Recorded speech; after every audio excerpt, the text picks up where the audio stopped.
Hi there, this is Charmaine Ironside, and I wanted to share with you today a little tip about fat loss, setting goals for living your best life with your best body.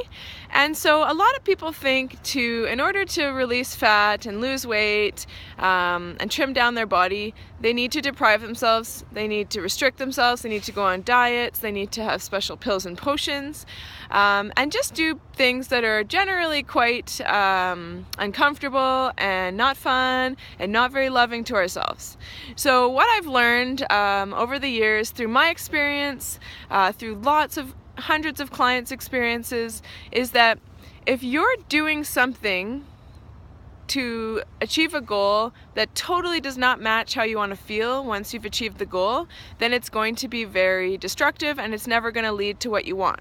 So for example, if you're basically starving yourself in order to get to this perfect dream body, even if you end up getting to the dream body, which most people never do because they give up beforehand, or they get there and they actually realize that it didn't make them happy in the end.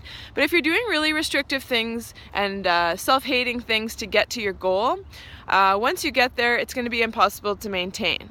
So the journey has to match the destination. So if you want to feel amazing and happy and healthy once you get to your goal weight, you have to take a journey that is happy and healthy on the way there. So yes, you're probably going to have to change some things. Yes, you might have to eat slightly less junk food or drink a bit less or move your body a bit more. But you have to find a way of doing that that's loving to yourself and that's sustainable for yourself and that doesn't feel like a complete chore. If you want to have success achieving your goals, and once you get there keeping your goals, you've got to find a way to make the journey very joyful. So that's my tip for today. Since just under a year ago, I've dropped over 40 pounds and I don't jump on the scale anymore, but I know how amazing my body feels. I know how strong I feel. And I decided, instead of doing a hateful diet or a regime like I used to, that I was going to spend time, and it was going to take me about a year. But it took me a year, just under a year, and I've got to my weight that I feel really healthy and comfortable at. I'm happy with my body for the first time in my whole life, and I had to take a longer approach. I had to say, okay, in a year, this is what I want my life to look like. Instead of saying, in 2 months, I want to weigh this, which I've done before.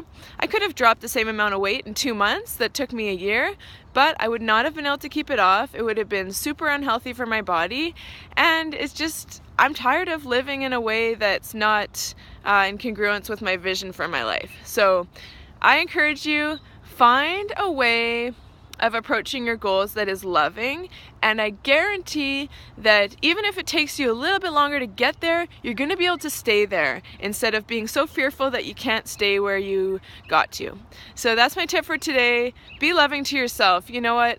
Life is meant to be blissful and happy and joyful. It's not meant to be full of restriction and shame and guilt. So figure out a way to make your journey joyful. If you need any help with that, I really am passionate about fitness, nutrition, and kind of figuring out what's going on up here. So always happy to help out. Have a great day, guys. Talk to you soon.